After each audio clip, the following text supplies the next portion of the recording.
This is it. Your moment.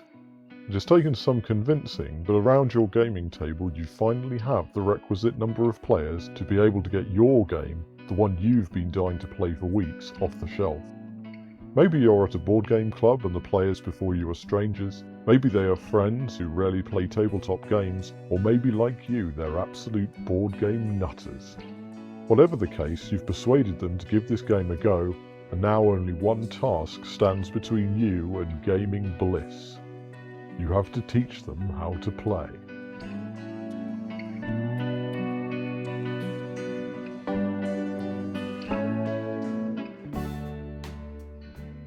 It might seem like a video on such a ubiquitous topic really shouldn't be necessary. After all, we've probably all explained at least a couple of games to someone in our time. And yet I've seen this moment go wrong so many times, and you probably have as well. Key information gets missed or poorly translated, players misunderstand or figure out too late what they're supposed to do, sharp words are exchanged, and the game is placed back on the shelf never to be mentioned again. Even board game developers, who frankly should know better, often fail to provide instructions for their games in a format that can be easily digested by new players. And if you're the sort of person that doesn't care if your players get a good explanation of the game, perhaps because it allows you to demonstrate how amazing you already are at said game, you should really reconsider that. Eventually, players figure out who among them is generous and thoughtful in their explanation of new games, and who communicates games poorly, or just wants to show off, and you'd better believe that will directly affect the games they agree to play, and who they agree to play them with. So if you want to be able to persuade your fellow tabletop gamers to play that game, the one you really love and don't get to play as often as you'd like, you'd best be prepared to put the effort into making sure the first experience of new players to the game is amazing for the right reasons. Recent experiences, both positive and negative, have made me think about this topic a lot, and I think I finally have it, the distillation of thought processes and ingredients that make the perfect game tutorial, no matter the game and who you are teaching to play it. And it starts with you. This first tip probably won't surprise any of you, and yet it's a mistake I see so many would-be games explainers get wrong time and time again. If you're the one pushing a given tabletop game at a meeting of your friends, or indeed total strangers, you need to already know how to play the game. After all, time is precious. Why should anyone sit around watching you stumble your way through a new game when they could be playing something that they want to play that they already know? Nobody minds anybody looking up the occasional rule, especially in a rules-heavy game, but you need to be prepared or you will wear your way through the patience of your group before you have even started to play. It's not enough to know the concept of the game or having skimmed the rulebook. You need to functionally know the rules of the game and how it played. To be an effective teacher of any subject, you need to know that subject well enough that you can communicate key points in a way that others will understand and guide them through its pitfalls. If you haven't played the game yourself and are unable to get a demo game in, maybe see if you can play the game online, or if there are some good YouTube playthroughs to help you feel familiar with the flow of the game. Worst case scenario, get the game out of the box and run through a few turns by yourself before the other players arrive so that you can at least be confident about the most basic rules.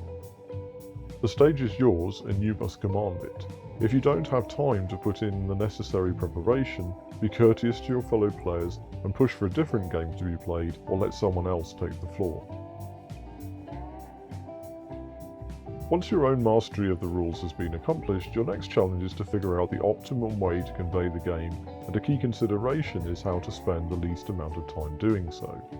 As enthusiastic as your fellow players no doubt are, there is only so much contextless information the human brain can assimilate before key details start to get forgotten.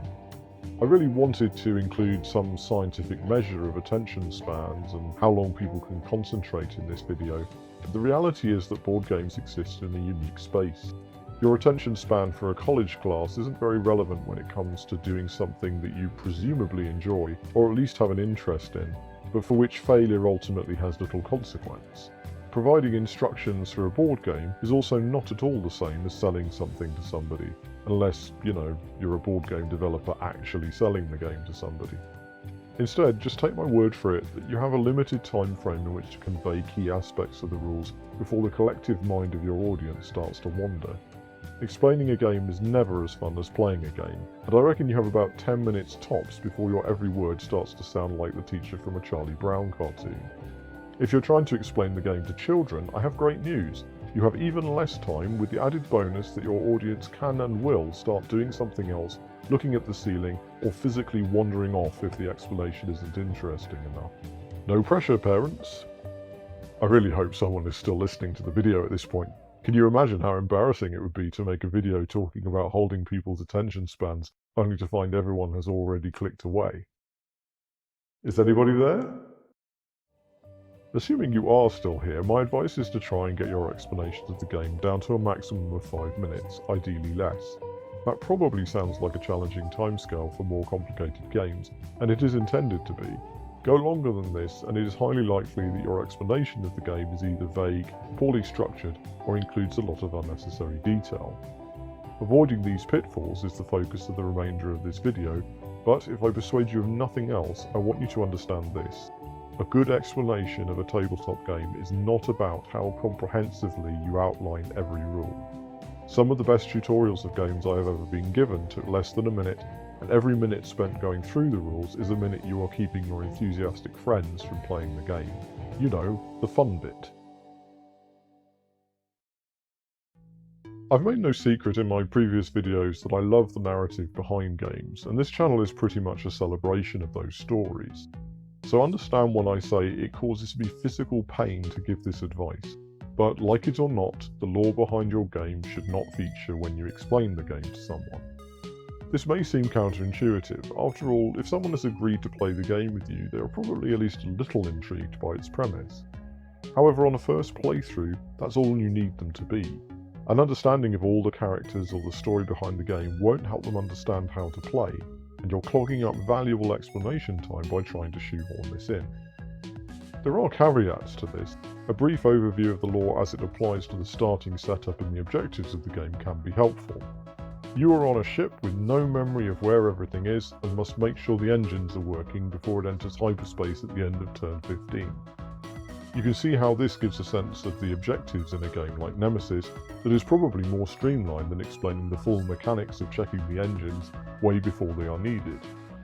Conversely, knowing the mythological context of a fight between Achilles and Hector won't help you use them effectively in Mythic Battles Pantheon, so it is better left for a convenient moment during the game or to encourage future playthroughs. Every game is unique, or so we would hope, but undoubtedly there are games that contain similar objectives, playstyles or mechanics to those found in other games. Just because your fellow players have not experienced this particular board game doesn't mean that they don't have some inherent knowledge from other games that can act as a shortcut when explaining new games. If you're teaching someone to play on Itama and you know that they already play chess, then this can save you precious seconds when explaining concepts like capturing pawns or possible movement options. You can simply relate these mechanics to those with which they are already familiar. Even being able to say, this doesn't work quite like it does in that other game, can be useful. Now your opponent understands that this is a key difference and will hopefully take note of that change during the game. If you've never met the people with whom you are playing the game, take the time to ask some questions before you start explaining. Are they a casual gamer, or do they play board games all the time? What other games have they tried and enjoyed? This sort of information will help you to judge the level of detail that they will need. In fact, if you ask these questions early enough, it may even affect the game you choose to recommend and teach to them. If nothing else, teaching a game like Mythic Battles to someone who has never played anything but traditional board games is a very different prospect and requires a very different language to teaching it to someone who is saturated in the hobby. So if you don't ask, you're teaching the game with one hand tied behind your back. One obvious and often suggested way to speed up the process of learning a game is to simplify some of the rules according to the experience of your fellow players. This can be particularly useful when teaching tabletop wargames such as Warhammer or Song of Ice and Fire, which for players that have not encountered similar games in the past can have the capacity to overwhelm. Sometimes it makes sense to slim down the number of units and reduce the scale of the game for first-time players. To be honest, I'm not sure how I feel about this piece of advice. There is obvious sense to it, but it's a concept that can easily be taken too far. Imagine a game of Mythic Battles featuring only 2 models, or trying to teach someone chess by making all of the pieces pawns. Would that make the game easier to learn? Of course. But I think it's important not to misrepresent the game. For some of these games, the complexity is part of the charm. The sheer power at your fingertips to choose this option or that, to use this hero or that spell, is what gives the game its appeal. And if you strip that back too far, then your fellow players will come away having learned the version of the game you have taught them, but without having experienced the game underneath that you love. This is a balance unique to each game. If the game includes a layer of detail that can easily be removed without too much impact, such as weather conditions or terrain or status effects, this may be where the rules can be trimmed down without dumbing down. It's definitely something to consider, just make sure that you don't flush away the fun with the complexity. So enough preamble, what is my recipe for providing perfect game instructions for new players, regardless of the game being played? Firstly, start by giving your players their objective. What is it that they have to do to win the game? Do they escape the board in some way or achieve some sort of action list? If they have to score points to win, what will determine whether they score these points? If they have to defeat their opponent in combat, what will determine that they have done so? This may require a minimum level of game context in order to explain, but put the purpose of the game front and centre in your players' minds. If you fail to do so, the rest of the rules have no context because they won't understand how the rule affects their chances of winning the game, and therefore its importance. It's also a really easy thing to get lost in the chat, which is probably why I've seen so many people explain the full rules of a game, only for someone to have to politely ask, "So what is it we're trying to do?" Next, explain how a normal turn sequence will work, covering only those rules that will occur most often in the game. This might include explaining how turns will alternate, how to move across and explore the board, and the most common choices that players will have during the game. Clearly, the exact content of these instructions are going to vary depending on the game you are teaching, but crucially, you are not trying to explain every possible event that might occur during the game, just what each player will do during their turn, or the basic set of choices available to them. If your game is very high complexity, you may need to explain these choices at a high level, but without too much detail on the mechanics that sit underneath each.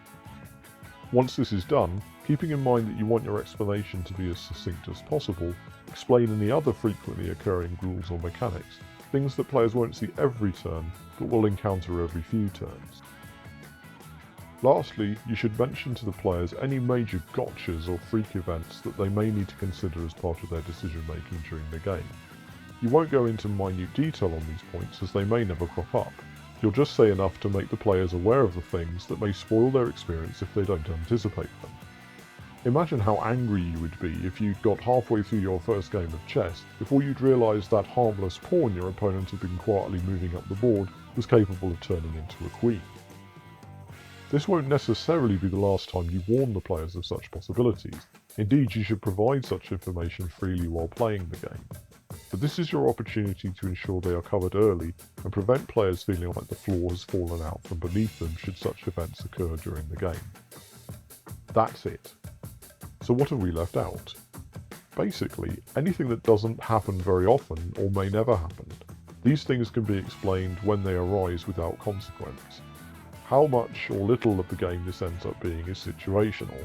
Some games have complete changes of state depending on how the game plays out, whilst others deviate very little turn to turn. But these are the points that I would consider when figuring out how best to explain a game to new players.